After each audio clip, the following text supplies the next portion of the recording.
Hi guys, I hope you're doing good. Welcome back in a new video. Today I'm gonna introduce you to cosplay. If you end up on this video, either you know me and you are supporting me and that's why you're watching it. Maybe actually you don't know really what cosplay is, or maybe you have a child that wants to start cosplay and you don't know how it works, or you want to start cosplay but you don't know where to start. And that's basically what I'm gonna talk about in this video. I'm gonna go point by point on different subjects linked with cosplay, and let's not make this introduction way too long and just get started. First thing first, I guess I should introduce you to what cosplay is and what's making it different from a traditional costume. A costume is just something that you wear, right?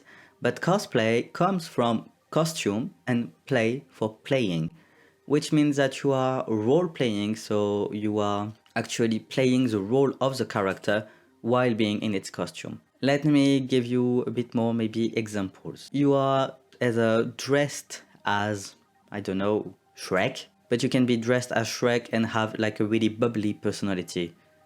That's not cosplaying, that's just having a costume of Shrek.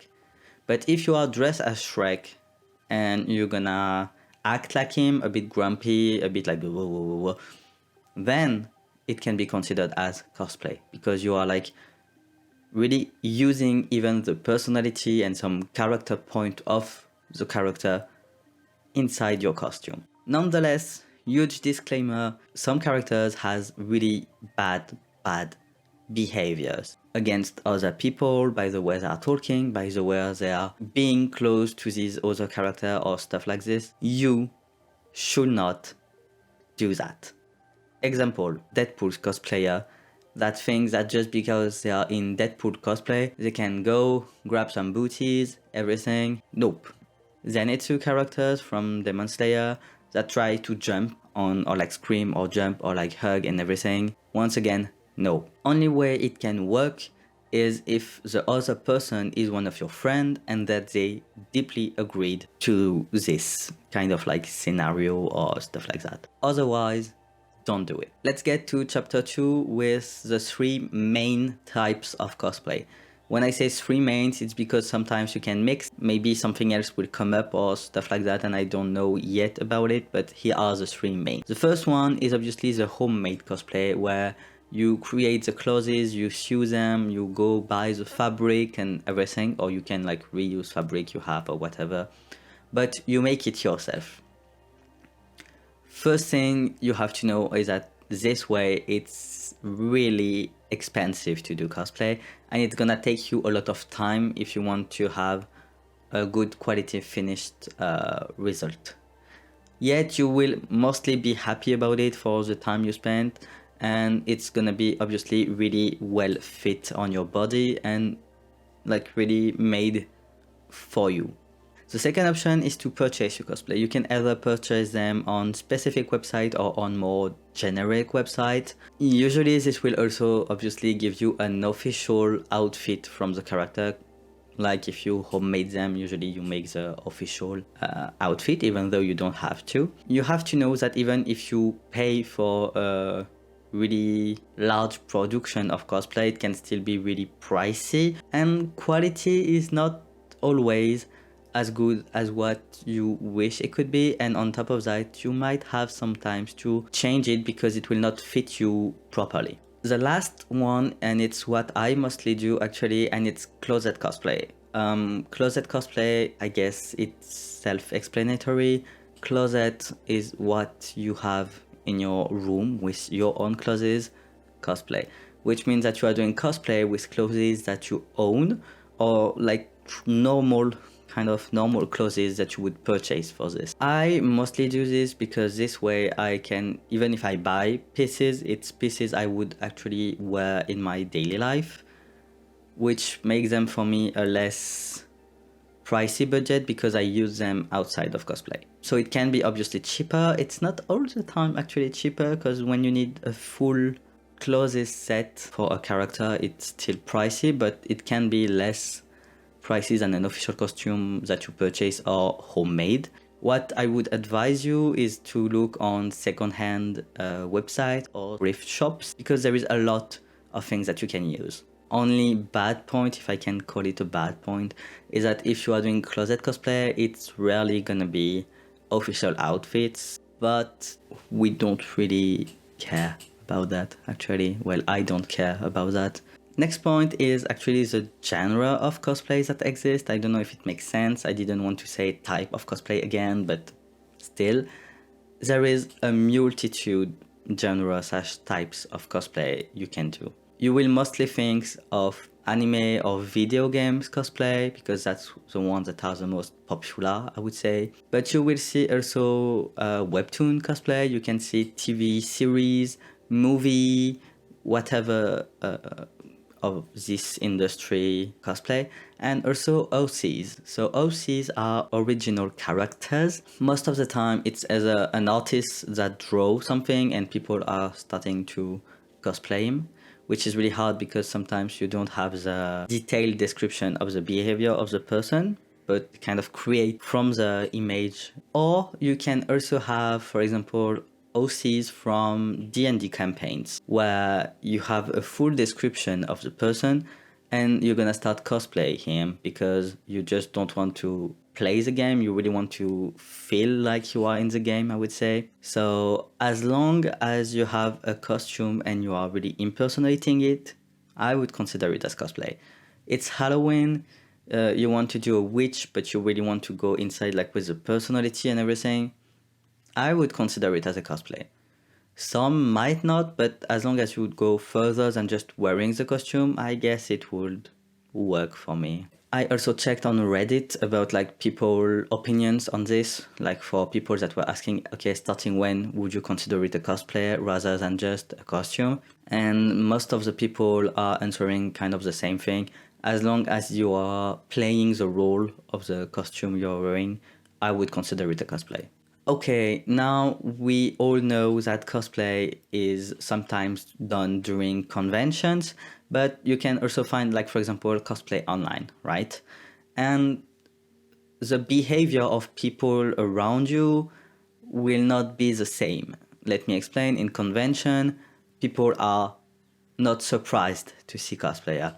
It's made for cosplayer to go there. Even if you're not cosplayer, you can go, but like, you know that it's gonna be fine. But on your way to the convention, if you are not in a car, obviously, like I usually take common transportation in cosplay, and maybe all the time, actually, I would say 90%, but almost all the time, I get people either asking, is it carnival? Why are you dressed like this? Do you dress like this every day, extra? When the question is asked politely and I see that the person is actually really wanting to know, I explain to them. If you know that it's like judgy and shit, I don't bother explaining myself. If you are doing cosplay outside of convention, whether it's for shooting or just for social media, like videos on TikTok, for example, I would really advise you to be ready for some people that are not open-minded and that will not understand what you are doing, that might also sometimes ask questions that should not be asked, that sometimes gonna take pictures while they didn't ask to take pictures, and they should not do that too. On social media specifically, don't hesitate to block and report Instagram, TikTok account, whatever, that are commenting disgusting stuff on your videos, pictures. Last point is that you should make rules for yourself as a cosplayer and to keep them, and if there is rule toward other people, to make them follow them too. For example, for convention, I always upload a story few days before and like every day of the convention about what I agree with inside the convention and what I don't agree with. Example, like, hi, I want to take a picture. Can I do this or that or that or this? Can I shoot your name? Can I don't know, like tap your shoulder or something like that? And sometimes, first, you don't want people to scream at you, specifically. Second time, your cosplay might be fragile and you don't want people to jump or touch specific parts. So yeah, make kind of rules like this. And if you are in the convention and someone comes at you like, hey, can I take a picture? You can tell them like, yeah, okay, but this cosplay is really fragile, so I'm gonna position myself around you So it's fine for both of us. Last thing to know is, I know it sounds maybe weird, but know if the person you are taking picture with or making content with is an adult or a minor. If you are parents watching this video, just know that this is something really important, at least to me. I guess it should be also to you, but you will understand what I mean. Some people do cosplay while being a minor, which is totally fine on this point, okay? But if someone comes with me to take a picture and they're like, hi, and I'm like, okay, how old are you? And they're like, okay, I'm 14, 16, 17. I would be like, okay, but don't ask me to do like a character pose that would be suggesting or like really ole ole, as we say in French, toward you because you are a minor. That's like a barrier I'm putting between myself personally and minor doing cosplay to protect first myself from like people that would be like, oh my god, it's an adult and look at what he's doing with minors, blah blah blah, and to avoid any problem afterwards with potential parents that will come at me like, yeah, have you seen this picture, how can you do that, extra. Tips of things I would not do if I was a minor doing cosplaying. I'm gonna give you these tips because I used to be a minor. Yes, I know it's shocking, right? But I used to do already cosplaying when I was under 18, and I was actually making sure to use characters that are not too much sexualized or in the adulthood, because first, I don't know how to really interact as them. It was really harder. Second of all, sometimes the clothes were too much. Third detail is that I was actually changing the cosplay when I was doing it. For example, if you do Elsa from Fairy Tail cosplay where she had like just the band on the chest and the pants, and you are a minor and you feel your parents or you feel uncomfortable with just the band on your chest, you can just put a body underneath, like a skin color body. It's tiny detail and it changed at least a bit the cosplay, but it's still really recognizable that it's her, and it makes it a bit more, I don't know how to explain that, but it's better according to me at least. Also, there is some characters that I would totally avoid to do because if you are doing them as a minor, first it's not good, and second, I don't think that you really understood the manga, anime, video games or whatever that you are that you watched or play by doing this character. Last point I'm gonna talk about now that I've talked about like the most generic thing is about weapons in cosplay. You might know that not all the characters has superpowers that are just emerging out of the body. Some characters have weapons, especially video games characters that have a lot of weapons. This also works for kind of like armors, like if you are like armors basically. You might have characters that has either a armor or weapons, and some of them are actually, when you look at the characters, super duper heavy, right? And when I say heavy, I said heavy, and some others don't. But as you might guess, you cannot bring a real knife or a real weapon in a convention.